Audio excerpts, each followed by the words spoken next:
bio that links there. Another trick is having your email in your bio. I know there's a little button you can push to link to your email, but your email should be easy to find. So putting that in your bio now gives someone immediate access to you if they have a question, if they wanted to join your boot camp, or even a sneak peek.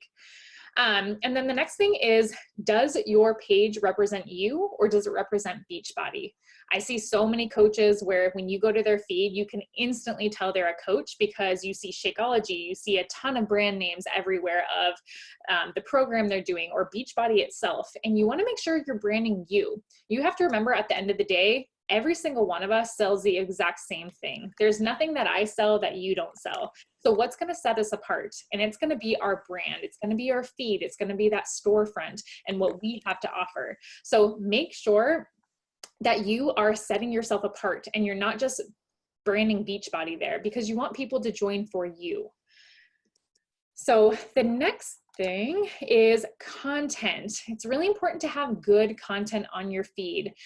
So my rule for myself is 80% lifestyle, 20% Beachbody. So when I say 20% Beachbody, that means I'm not going to have, you know, maybe it'll be 20% before and after pictures, 20% my workouts or my meals or my shakes even, and 80% my lifestyle. So that means the things I'm into, my kids, my family, what I like to do, my hobbies. That's the kind of ratio I want to have, rather than having it be 100% Beachbody related. The lifestyle is what you want to attract people in with. That's what's going to draw people to you. So if you're only posting about Beachbody, if they're not into Beachbody or don't do Beachbody too, that's not relatable at all. You want someone to come to your page and see your lifestyle, and first off, want your lifestyle and be attracted to that, but also see what they have in common with you.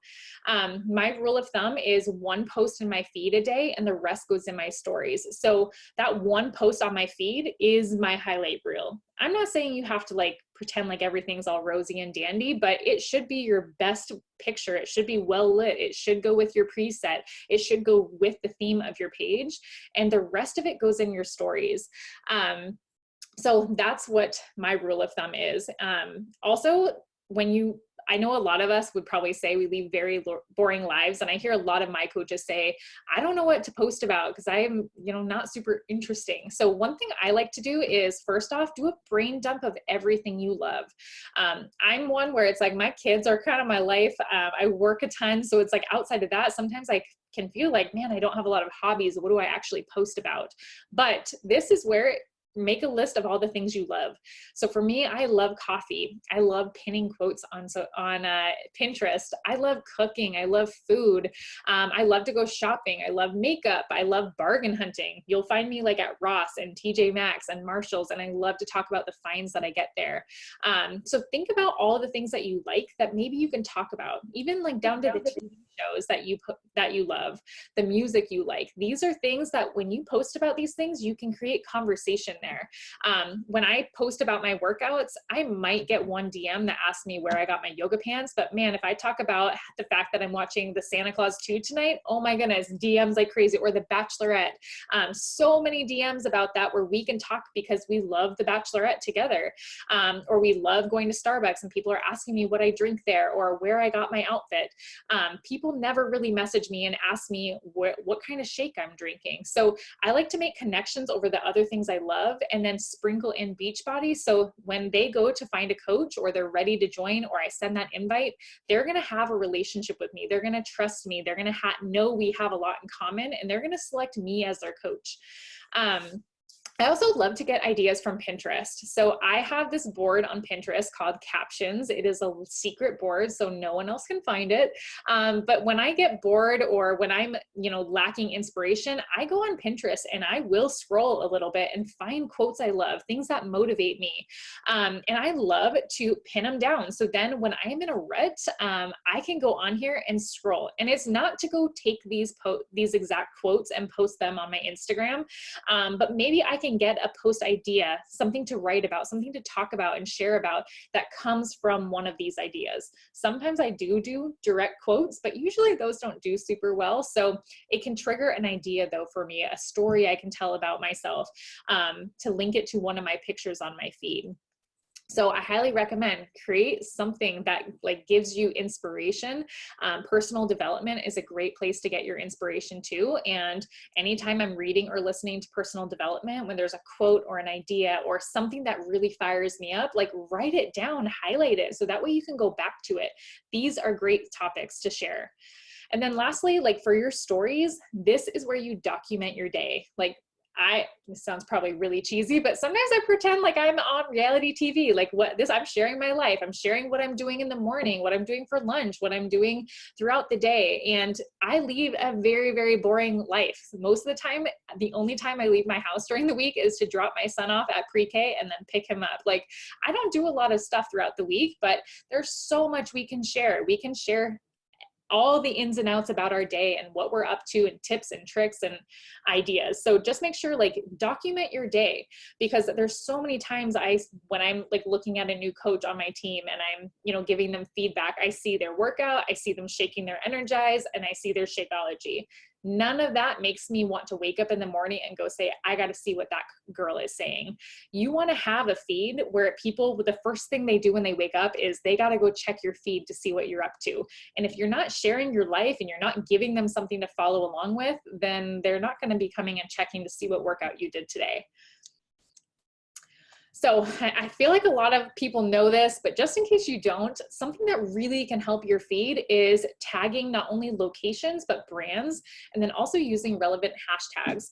So one thing I learned is tagging locations is huge. You can connect with other people who are local in your area or follow that location. And I would challenge you to play around with different locations. I'm not saying like tag San Diego if you're up here in, I live in Seattle, but figure out different areas. If I tag the exact city I live in, it doesn't do very well. But man, if I tag a couple cities over in Bellevue, Washington, it does pretty dang well for me. And I get a lot of follows from that. So playing around with different locations can be helpful, but also tagging the different brands and products in your video, in your posts. So this is a post from my baby shower when I was pregnant with my last son. I tagged Kylie Cosmetics for my lip stuff. I tagged Pink Blush Maternity from where my dress was from. I tagged Hobby Lobby from where my welcome sign is. And I even tagged Target for where my front rug is from, whatever you call it. And a lot of times these companies will share your post. I tag Kiss Kiss products all the time for my eyelashes, and you would be surprised how many times they have shared my post and put it in their stories and also on their feed. It's a great way to find new people or for people to follow you who have things in common with you. Same with outfits. If you take good quality photos and you're taking them outdoors or with good lighting, and it's a good picture, brands will share it. Also using relevant hashtags. I swear Instagram and social media is always changing with what's best to do what to do in your hashtags, but using relevant hashtags is what is in right now. So rather than tagging 21 Day Fix and Beachbody, you have to remember who is going to go look at 21 Day Fix or go look at hashtag Beachbody. It's probably going to be other coaches or people who already have the 21 Day Fix. So if you tag other things that are relevant to you and also relevant to the photo, that's where you're going to be able to connect with other people who are actually going to be searching these things. I try to do a combination of bigger hashtags, but also smaller ones. If you're hashtagging something like fitness motivation that has millions of tags, yours is probably going to go very, very scroll to the bottom really fast because so many other people are tagging that. But if you can tag something like, for this one I did September Baby 2019, there's maybe only like 20,000. So the chances of my post staying at the top is probably pretty high. And frankly, I kind of think that that's something other moms would tag, would be, I found myself when I was pregnant searching hashtag 28 weeks pregnant or hashtag second trimester, like looking to connect with other people. So I try to hashtag those type of things too. I do my hashtags in my post. I've heard varying things, but I have good success doing them in my actual post and not doing them as a separate comment. And then engagement. this is where it's really, really important. You know, you can post good content, but you got to make sure you're engaging with your followers. And this is honestly how you're going to create those loyal followers that when they're ready, they're going to pick you over all the hundreds of thousands of other coaches in the network. Very first thing, like especially in your stories, make sure you are using the features that Instagram gives you. Instagram wants you to be social. It is a social media platform. So make sure you do polls. Make sure you ask questions on there. You can do questions and have people ask them to you, but also, you know, for example, my son was sick this week. So asking people for remedies. I know most of the remedies, but it's a great way to get my followers engaging back with me. And heck, it gives me some good ideas too. Also using swipe ups. I know you have to have 10,000 followers to actually get the swipe up feature, but did you guys know that if you guys post a story and you tell someone to swipe up, it actually just pulls up the DM? So if you are, let's say you're talking about a call to action in your feed let's say you post your workout and you're asking people if they want to try it too, especially that new bar blend workout. You can do a poll and say yes or more information. I try not to ever do a negative one because that's not fun. You could do questions and say, hey, drop your email in the question box and I'll send you an email. You could also do a swipe up and say, swipe up and drop your email in the DM, or swipe up and drop me your favorite emoji and I'll send you more information.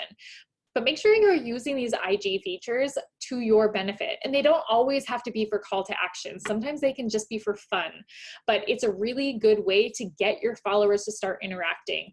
And the more you tell your followers to interact with you, the more they're going to start doing it. Also, really make sure you're sharing value, okay? There's not a lot of value in you just posting your workout. Maybe it might inspire someone to do it for themselves. You blending up your shake, not a lot of value there either, but think if you share your tips and tricks. Maybe rather than shaking your shake, like what's in your shake? What are the benefits? Tips and tricks. I know for me, I love cooking and I love showing my food on my stories, and I get a ton of messages like, how do you cook your eggs? Or how do you do this? Show your followers how to do these things, provide value to them, give them advice. You know, if you ever have like motivational thoughts coming through your head, share them with people. If you have inspiration to share it with your followers. Also, if you do anything really amazing, I see people do like hair tutorials and makeup tutorials. Heck, you could do a tutorial on how to cook your favorite meals or whatever it is. Do tutorials. People love that. I don't know if there's a girl named Jasmine on social media and does hair. So she talks about hair training, and all of her highlights on her feed are, you know, how to train your hair, how to avoid breakage, or how to do this. And like, it's tons of tutorials. And I found myself one day literally up till midnight watching all of her tutorials. And you can guarantee I follow her like crazy. And when she posts something new, I am listening because she gives such great advice and tips and tricks that I can benefit from. So if you guys have something that really you could teach someone else, like talk about it, save it as a highlight. People want to see these things. Also talk about products you love. If you ever have recommendations, I know for me, I'm a new mom, 12 weeks, my son is 12 weeks. So if I come across a baby product or a tip or trick, share about it. You know, like I talked about the Haka, and I talked about this little light that when I was up in the middle of the night feeding, it was great to not have to turn on a lamp. And you'd be surprised how many moms were like, oh my gosh, why didn't I think of that? And to me, they are like, well, these seems like common sense things. It's not really value. Everyone probably else knows this. I'm probably behind on the times, but share things that you love, because there's other people out there who probably don't know about these things either. And they will so appreciate the tips and tricks.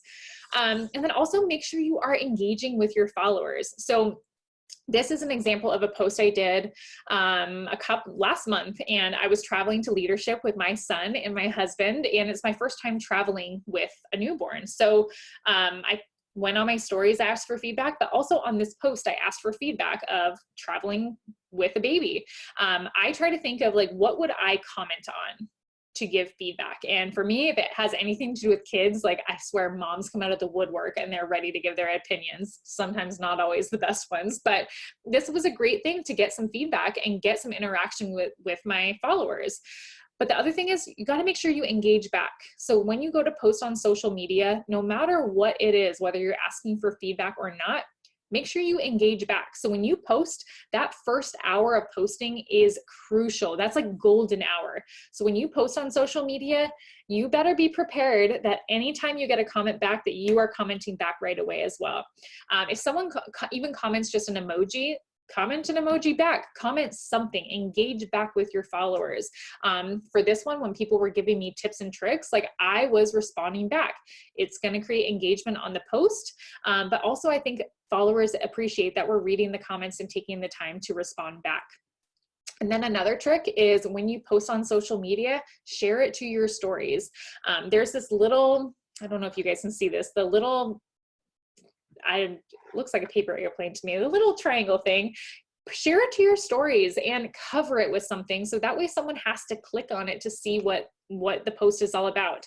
You can cover it with the GIFs that say new post, or maybe do a little like tidbit of what the picture is all about to make someone want to click on it. But it's really important to be engaging back with your followers. Don't be afraid to ask them for tips. Don't be afraid to ask them for advice on things and get them to send you messages or, you know, respond on your posts. But also when you get the feedback from your followers, make sure to share it back with your followers. So then now it's advice and value that you can share back to your community. So another thing is tracking your insights. This is huge in my opinion for figuring out what you want to be posting. Like I mentioned, I love cooking. I have a website. I love sharing my stuff on Pinterest and on my blog. But if I ever post food on my feed, it bombs. And I would love to post food, but when I go to my insights, this is how I learn what my followers want to see. Give the people what they want. So for me, so if you go to your feed and you click on those 3 lines at the very top right-hand corner, that you can click on insights. It'll come up with a bunch of stuff. I highly encourage you to explore around in your insights. And this is for people who have a business account, business or creator account. So if you don't have that, switch over to a business or creator account so you can have this.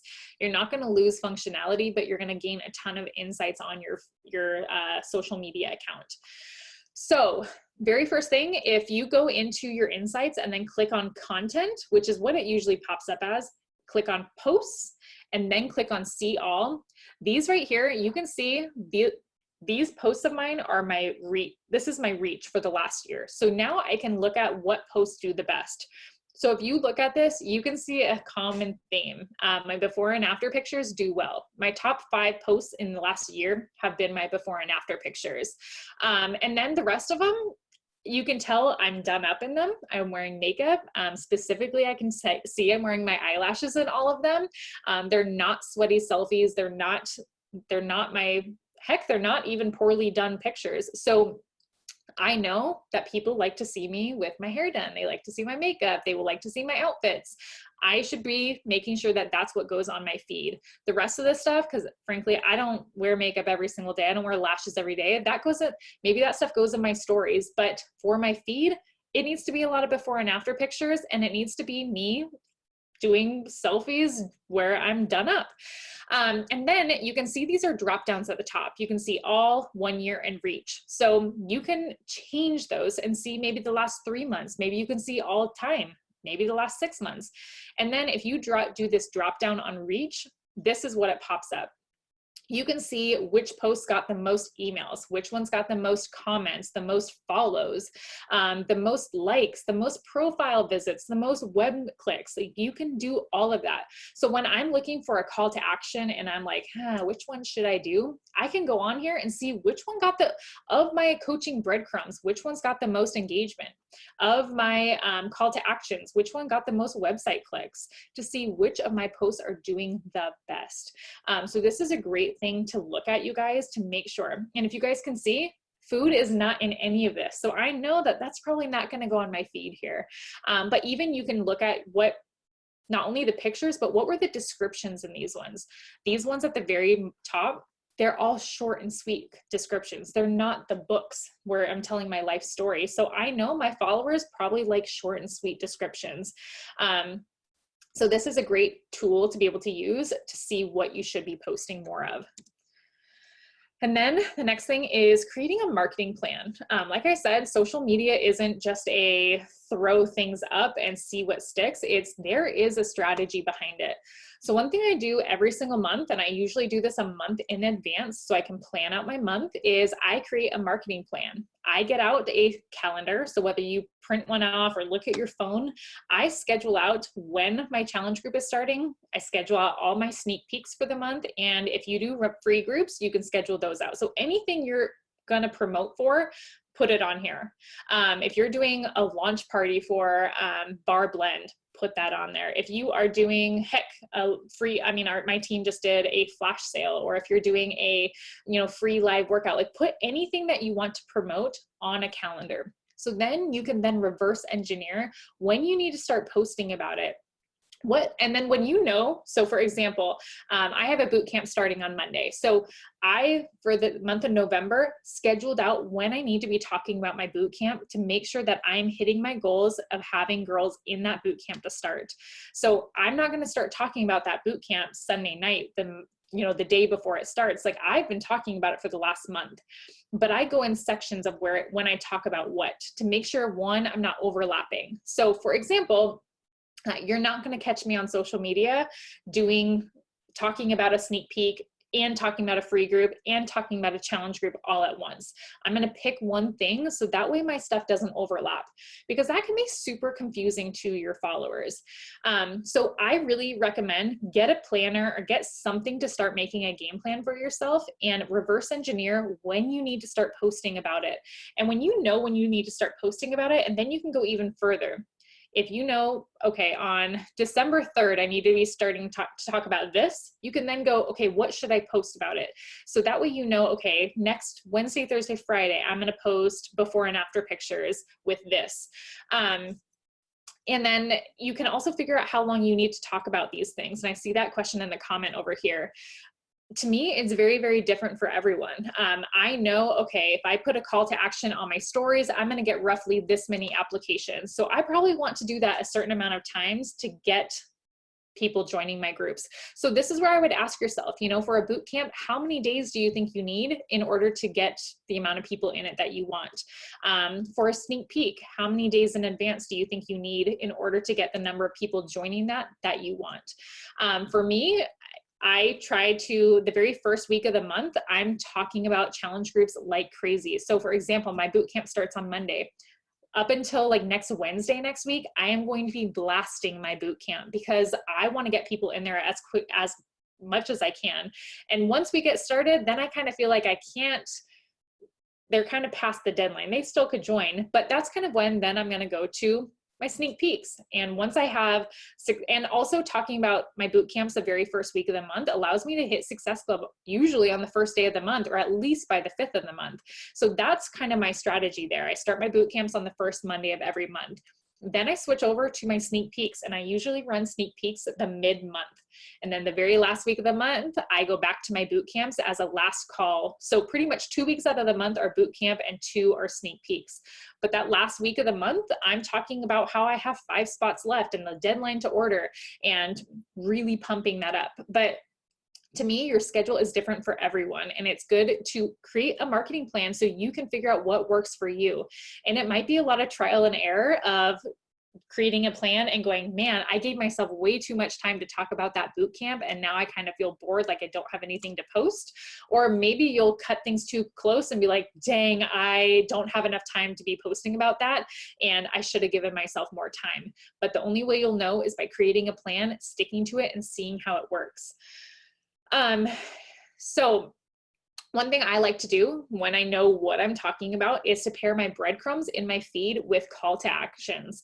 So I like to do breadcrumbs in my feed because I have found over the years that when I have a call to action in there and I'm asking people to comment or drop their email, that I don't get a lot of feedback. People don't really respond much.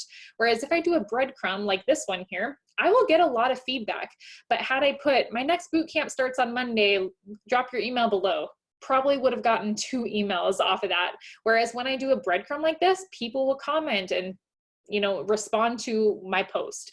So what I do is when I've got a breadcrumb like this in my feed, I will then put a call to action in my stories on the same day. So my call to actions, this is just kind of, this is kind of just I mean, it was longer than this, but this is kind of a sample. Like my next boot camp starts next week. You'll get this. I do a video of my workouts, an easy to follow meal plan. I even will have challengers who wrote me out some things they love about the boot camps I'll put in there.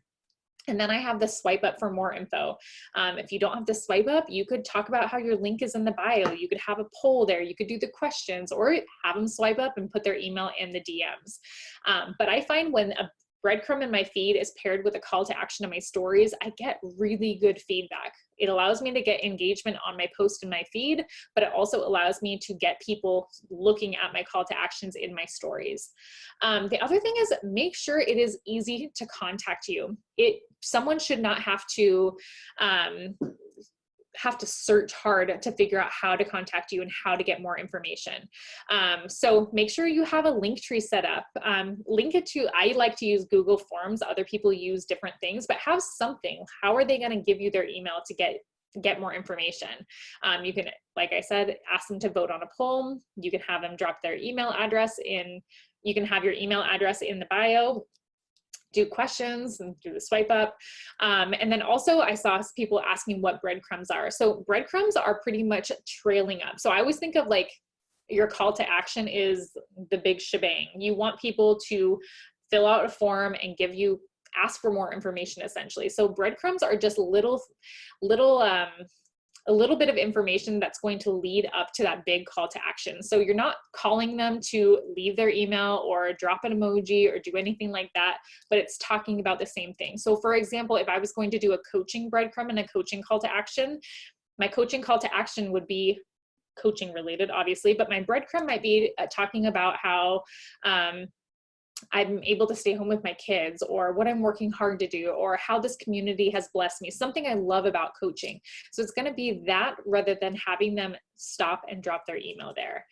So that is my portion. And now Anita is going to talk to you about turning the show into business. Jess, do you want me to go ahead and share to my screen so you don't have to click my slides? Sure, that would be awesome. I have it pulled up, so I figured that just might be easier. Perfect. All right, I'm getting to the right slide here. 1 second. So I'll go ahead and screen share.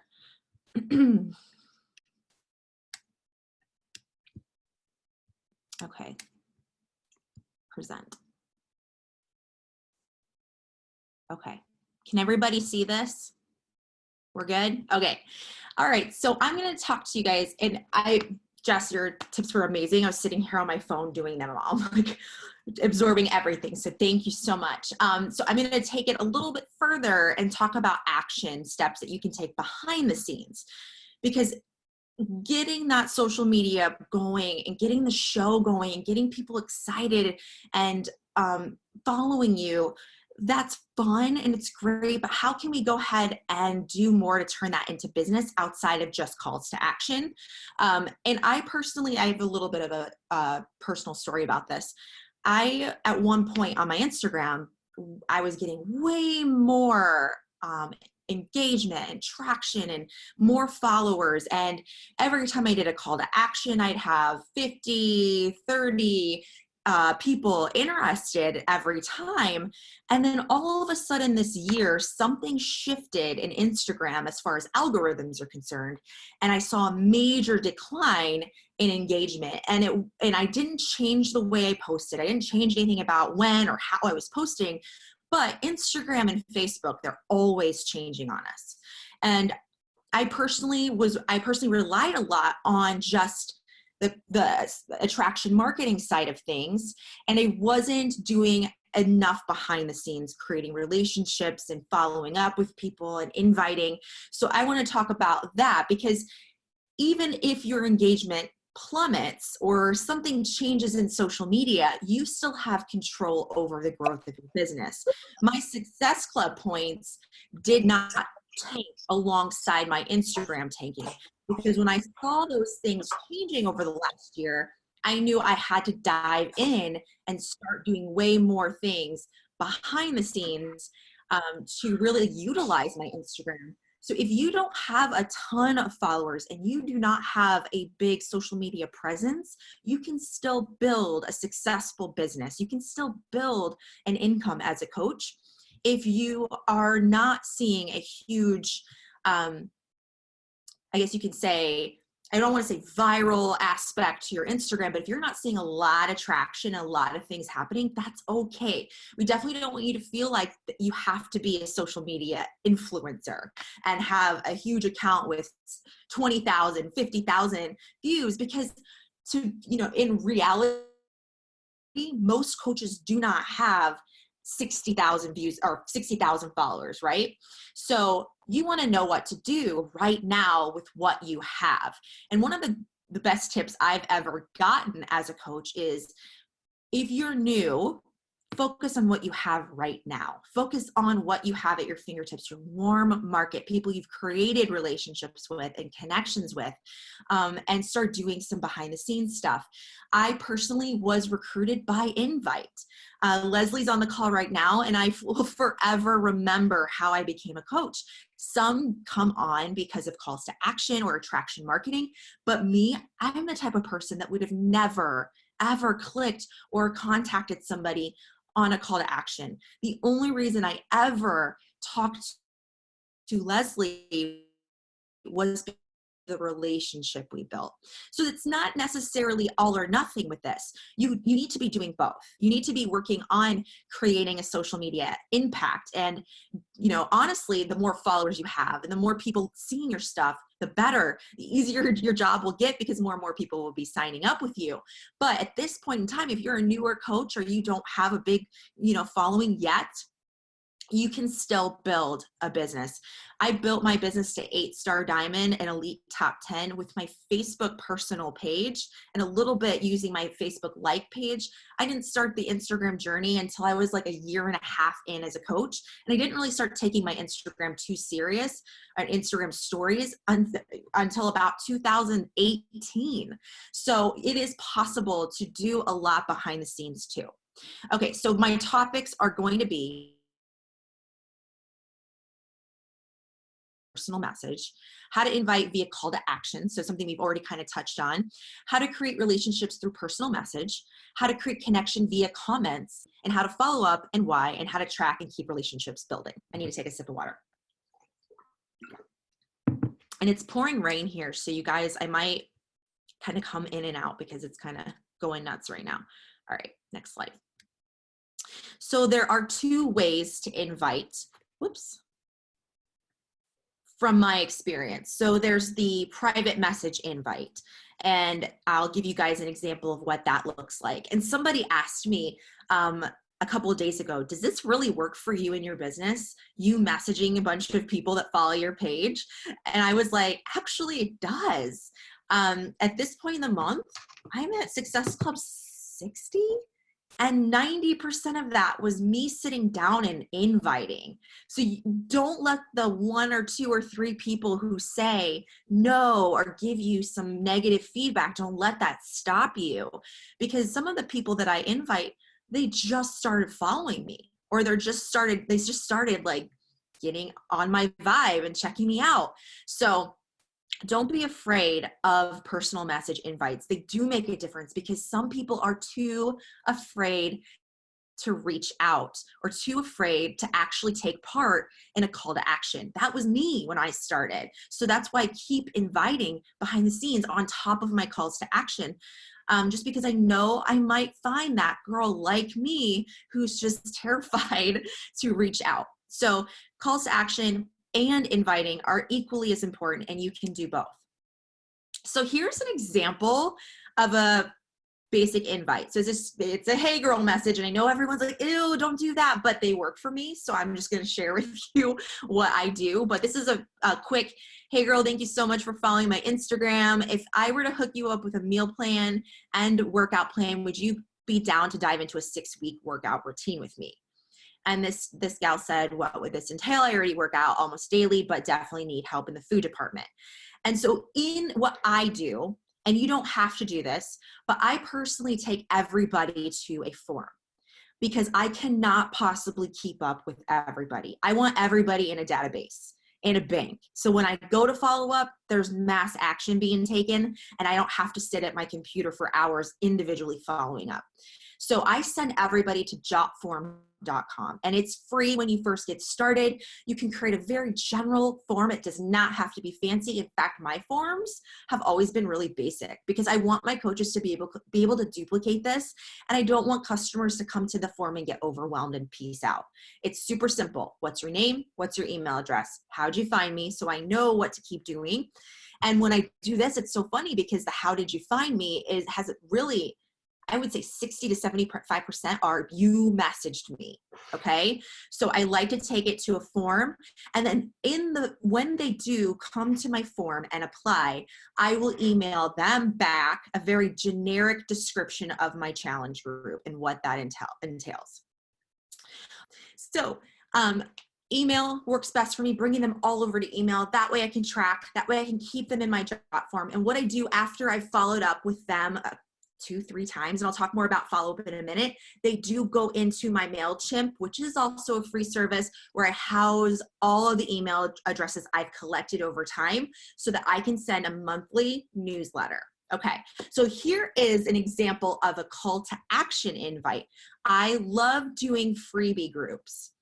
I love doing them because when I go to invite people that were in the group, they're more likely to listen to me because there's been value exchanged. I've given them something. I've given them a little glimpse into what they're going to get by working with me. And my free groups, I pour my heart and soul into them. I go live daily. I provide meal plans. I provide, sneak peek workouts from the past, and I just pump them up with what I do in my virtual boot camp. So it's kind of like a virtual boot camp sneak peek, but this is an example call to action. You guys are welcome to take a screenshot, but yeah, anything that is eye-catching, that tells a story, and then a caption that's really brief, but hey, look at all the value you're going to get up front, okay?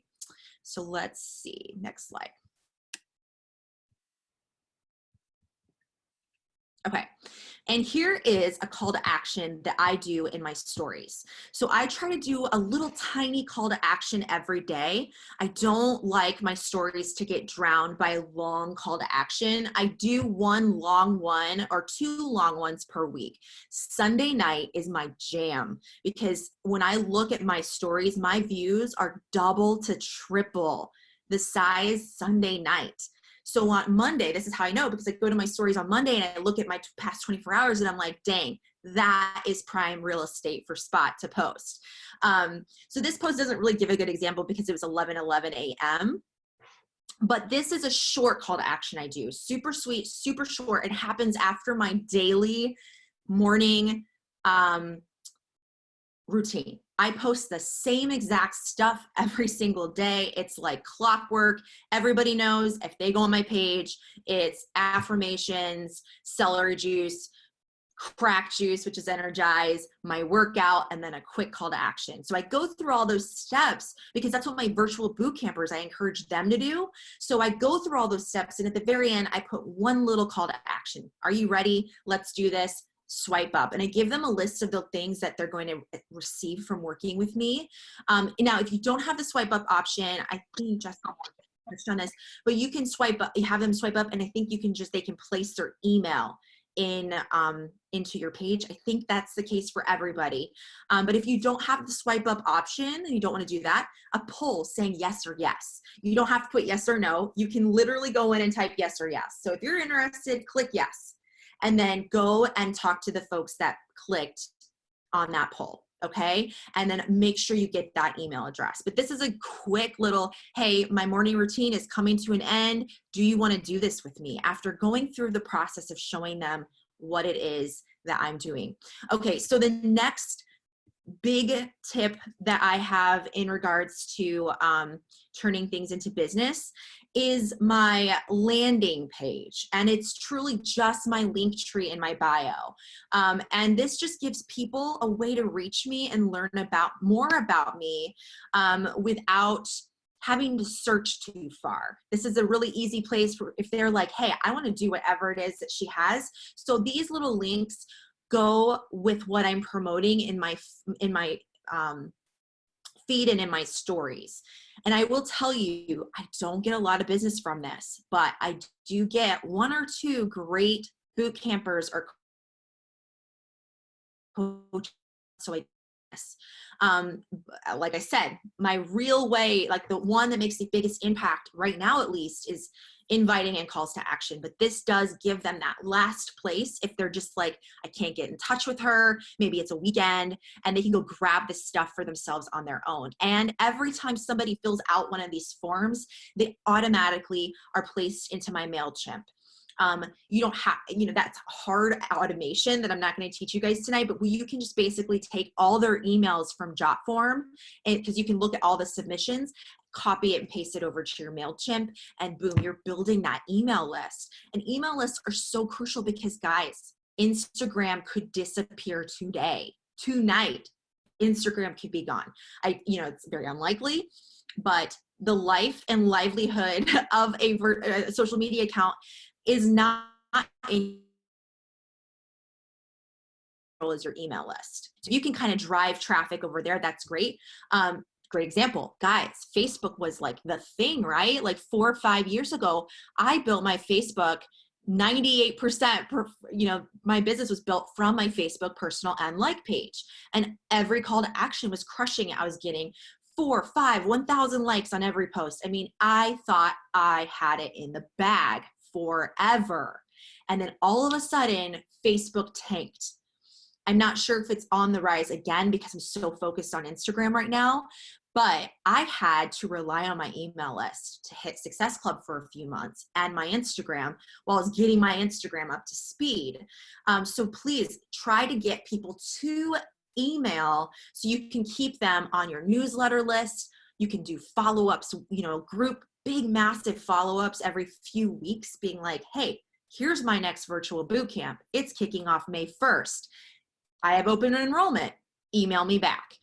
Say you over the next 5 years, collect 5,000 emails.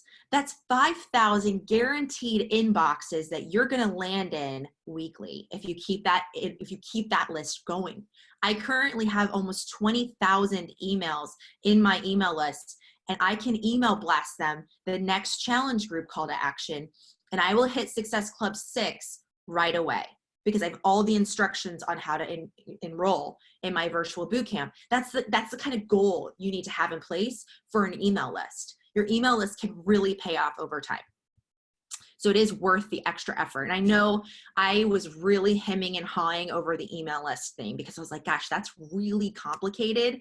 And guys, you can absolutely build an incredible business without an email list, okay? So don't get too hung up on that. Maybe keep that in your back pocket and keep it in the back of your mind while you're collecting people's emails. Okay, so there's other ways to connect through your Instagram and your Facebook. At the end of the day, you guys, this is a relationship business, and I know that firsthand by the way I was enrolled. I know my psychology, I know what it took, and it took a relationship being built from my coach and me over time. And the 4 other ladies you see, their little cute heinies in this picture, same thing. I have had a really close connection with them over time, just from them following me and then them, coming back and forth with me via instant messenger.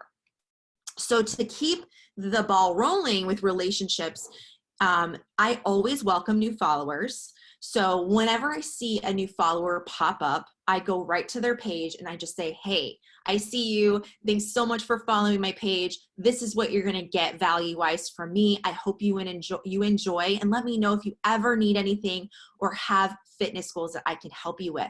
Just know that my Instagram stories are where it's at. I post my workouts and my food. So please check it out.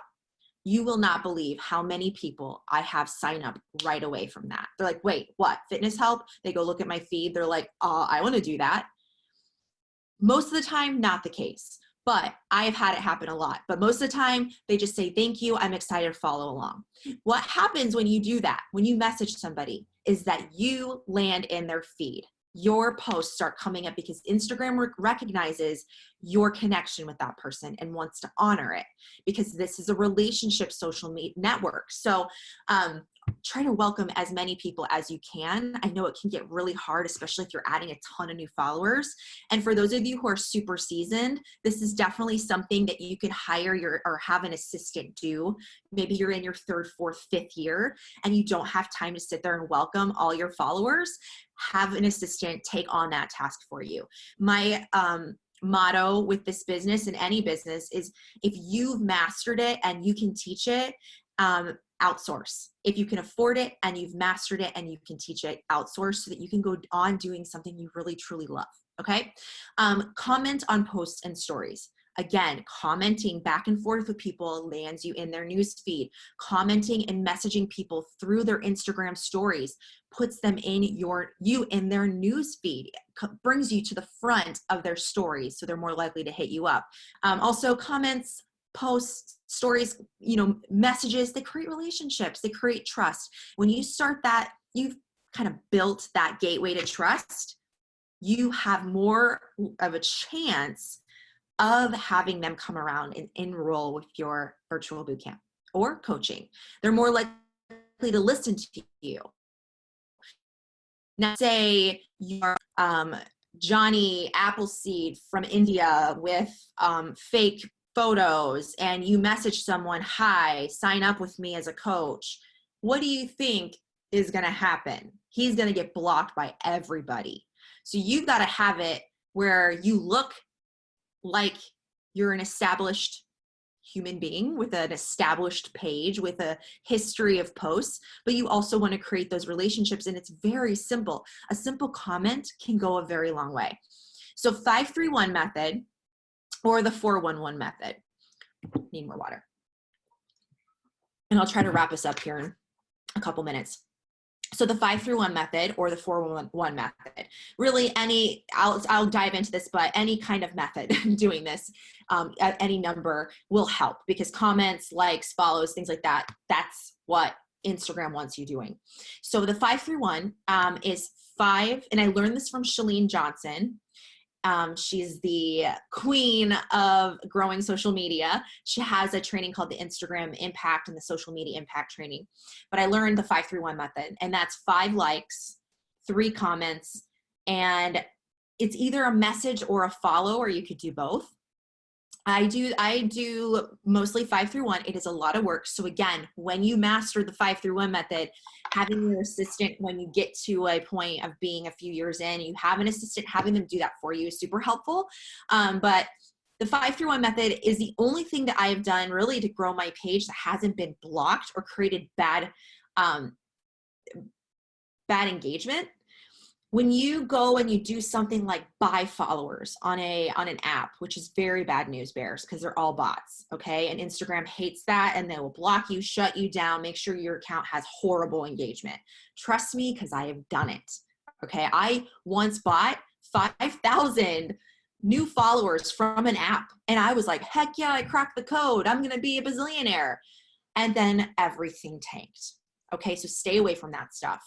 If you can at all, get on the 5-3-1 method. 4-1-1 is just 4 likes, 1 comment, 1 message. You can do it that way if that's quicker. Sometimes I have 10 minutes. Sometimes I have an hour to do this. Often I'm sitting in front of the TV with my husband watching a movie, and I'm just sitting there meeting new people. That has been the most quality way of building my engagement and my following. In my opinion, it's not about the number of followers you have, and it's not about the engagement on your feed. It's, to me, your success is measured in the amount of messages that are happening in your inbox, relationships that are forming, comments that are happening in stories, people asking you questions. That's where the magic for business building is happening. Yes, it's fun to have 60,000 followers. I have 63,000, I think, and that was grown over 7 years.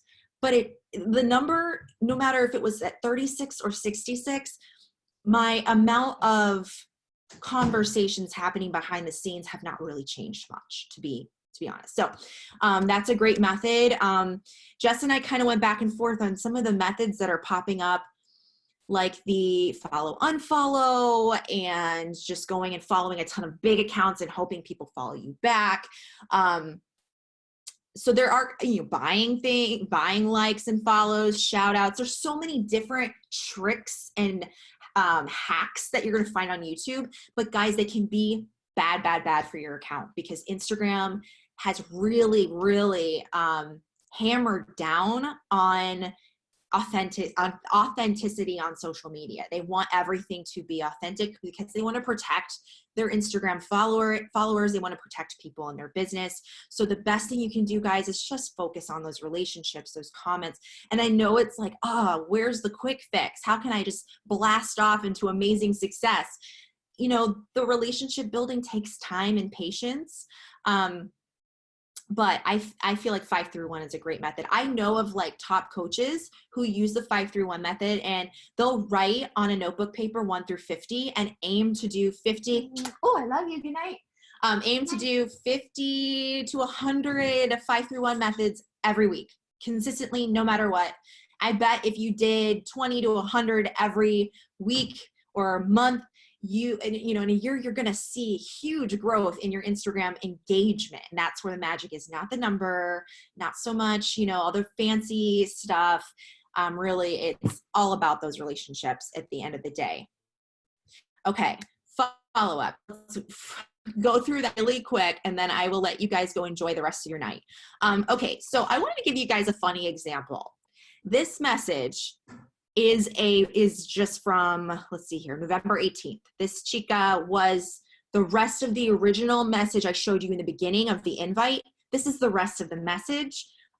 She signed up via email because I got her over to my Jot form, and then we talked on email, and now she's a coach. But what you see here is a dedication to following up with this girl. I followed up with her 5 times. She didn't answer me. She ghosted me. I kept going. I wasn't harassing her. I was very respectful. But as you can see, there was a lot of like, hey, where are you at? Like, what's going on? So often in my experience, it's 4 or 5 back and forth messages where the average person will enroll. And if you look at some sales training, you'll see also that the fortune is in the follow-up. That's what a lot of business trainings say. And it often takes the average human 5 times being sold something before they actually buy. Okay. So don't get discouraged, and know that people are busy. They have lives. They're not in their inbox like you are. This is your job. It's not their job. So they only check into Instagram for fun and value. So yeah, you got to follow up, and you got to, go for no. There's a book called Go for No. And that's my goal every single day, is to go for 100 no's. How can I get more people telling me no? Because I know no does not mean no forever. It means no, not right now. They're not ready. People also need to see your level of commitment to the product. So many people sign up for MLMs and network marketing and influencing opportunities, and they reach out to their friends right away, and then they quit. That is the average situation happening with multi-level marketing companies. They join and they quit. And so a lot of people are getting hit up by people who are in and out of the company they're in. And it doesn't show for any kind of trust or relationship building. So people kind of have to see your level of commitment, so that they've seen over the last year that you've reached out over and over again, and you're still posting amazing content about how amazing your challenge groups are. They're going to come around and be like, okay, you mean business. I'm going to answer you. So it was not the right time is usually the reason people don't enroll. So we're selling a new life, a new lifestyle. We're not just selling a product. People need to be ready for what we do. People buy hair care, skincare, makeup, jewelry, clothes on a whim. That's an easy sell. What we're selling is a big sale. Okay. It's a pretty decent sized commission. If you sell 3 or 4 challenge packs in a month, that's a pretty good commission.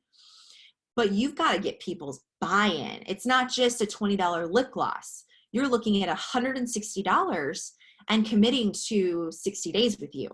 So people have to be ready. And usually at the first invite, guys, people tell me no because they're not ready.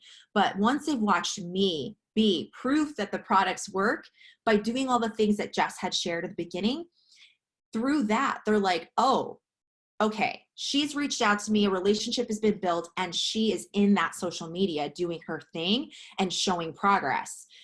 Anytime that I am in great shape, in great health, in great spirits, in great mindset, doing my vital behaviors, you guys, my income and my Success Club points go through the roof. People can feel, sense, and are attracted to the vibe you put out there. And if you're putting out their doubt, fear, if you're eating buckets of fried chicken and drinking 6 beers a night and you're not taking care of yourself, yet you're posting selfies and you're posting about your workout, but you're gaining weight, people are going to see right through your message of, hey, join my boot camp and get fit, get healthy, reach your goals. Meanwhile, I'm over here living on fried chicken. Okay, so you've got to be genuine. People will feel your authenticity and your energy and your excitement. And when they see it working for you and they personally know you and have built some relationship, some level of relationship with you, then they are more likely to sign up because they're like, hey, if my girl Anita can lose 70 pounds or reverse her hypothyroid syndrome by eating this way and working out this way, I bet I could too. I'm going to take her up on her offer. Okay. All right.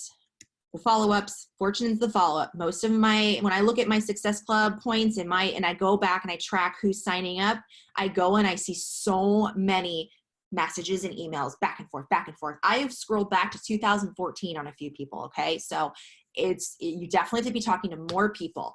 Okay. Also, let me tell you about my invite system. When I sit down to invite, I still do this to this day, but I also have an assistant doing it with me too. I write 1 through 60, 1 through 70 every single day on a notebook paper, and I make sure to fill that sucker with invites. I invite people by swiping up in my stories and inviting the people that are following my stories, because those are warm market people, believe it or not, you guys, because your social media news, your news story or your stories, if people are watching them daily, they know, love, and trust you. Okay. So you have the right to swipe up and say, hey, I see you following me. I see you following my my Instagram stories. I want to let you in on a little, boot camp I'm running. What can I do to, get the conversation going? But I try to touch 60 plus lives a day, and I write it on a notebook paper. I, in fact, have my notebook here somewhere.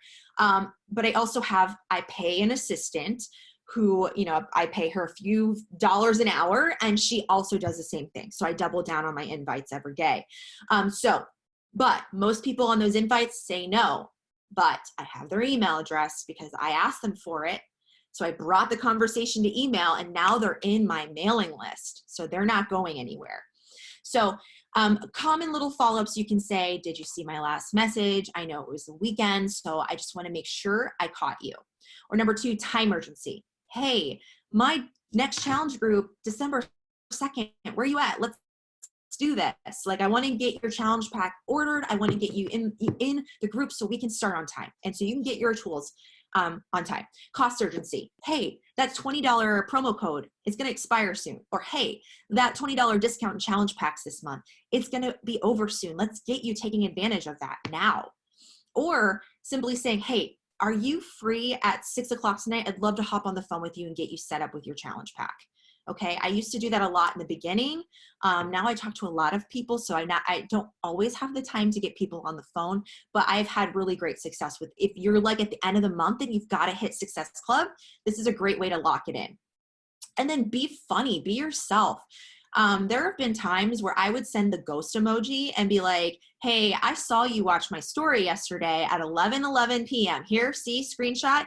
I have messaged you 7 times. When are we going to talk? When are we doing this? I have had an outstanding response from people. They're like, girl, you crack me up. Your stories are amazing. You make me laugh every day. I'm just not ready. Okay, great. How about this? I grab your email address and I keep you in the loop on what my next group is. Okay. I've broken down barriers. I've built trust. I've made them giggle. They're like, okay, I got to give this girl my email address because she just called me out and sent me the ghost emoji. Okay, so have fun with it, and then stand out and engage. If they're saying no and they're just not interested, just keep commenting, keep following them, keep engaging. And in a great way to do that on mass level is getting them into a newsletter, getting them into your email list. I cannot stress that enough. All right. All right, tracking tips. I've already went through this. Jot forms and Google Streak, pen and paper, Google Sheets, Excel, MailChimp, Mail Merge, Blind CC. All of these things are ways that you can mass and double, triple, quadruple down on efforts. So getting those emails to your Jot form, taking them over into MailChimp or an Excel spreadsheet or Google Sheets, or heck, you're new. Pen and paper works great too. I built my business in my first 8 months, pen and paper, no problem. Hit SE10 every month. Not a big deal. But when things got a little bit crazy and I got to be about 2 years in, mama could not carry around that much pen and paper. So I had to start finding a new system. So I started using Excel, and then I moved it over to Google Sheets, and now I'm on MailChimp, and I am mail merging people. If you want to learn how to mail merge is great because it looks like you're individually messaging and emailing each person, but you're not. You're actually messaging, you can message hundreds of people via mail merge, and it looks like you're only messaging them. You can also blind CC, but that creates a mess in your inbox, but it also makes it so they can't see it, that you're messaging other people. But yeah, I do a lot of mass, and I also do individual follow-ups, especially if the conversation is about coaching and we've been going back and forth in my inbox. I do a lot of that. But when it comes to like lower quality leads, a lot of people who have said no and they're just in my newsletter, I do a lot of mass follow-up, mass action, sending a newsletter, sending a, hey, my next group is over here. We talked last month. Let's do this. And Google Streak, you can set up all kinds of systems that make sense for you. But I'm telling you, those newsletters bring me a lot of business now because what's great about inbox on email is that if they have opened your email before and they've emailed you back, your email ends up in their primary email inbox. They'll see it. But if it's just this post on Instagram, they may never see it. But you're going to get in their inbox and they're going to see it over and over again. And if you are providing value in your newsletter, they're less likely to hop off your newsletter. Okay, so recipes, free workout, sneak peeks, Barb Blend sneak peek just came out. Send that in your newsletter. Send recipes that have been working for you. Send transformation stories to inspire and motivate. You can even do a YouTube video and just simply say what's working for you this week. Super simple, but if they're opening your email, your click rate's high, they're opening it and they're looking and they're deriving value, you're going to land in their inbox more and they're more likely to sign up at a call to action. All right, and so I slip a call to action in on every newsletter. It's at the very bottom. It's like, okay, are you ready to do this? Let's go. And I give them the option to email me back. So I'm always kind of sneaking in those calls to action in the midst of value. And it's a huge benefit to my business. And although hard for new coaches to duplicate, this is something that you can look forward to in the future. But if you're brand new, which many of you are, pen and paper, Excel spreadsheet, printing out an Excel spreadsheet and just using it for the week, super helpful too. And I think that's it. That's it for my slides. So I'll stop sharing. And it's 10:19. So I'm sure we're going to have lots and lots of questions. So if you want to just throw questions in real quick, if you have anything pressing, I know Jess and I covered a lot of stuff tonight. This call was finally recorded. Most of it got recorded. So the leaders of this group will be posting the recording into their team pages. So you'll be able to access the recording and watch this again because we threw a lot at you guys tonight. So have a great night. Jess, I don't know if you want to hop in and say anything else. No, I think we covered it all. I know. I don't think we've left any. All right. You guys have a great night. Thank you so much for hopping on.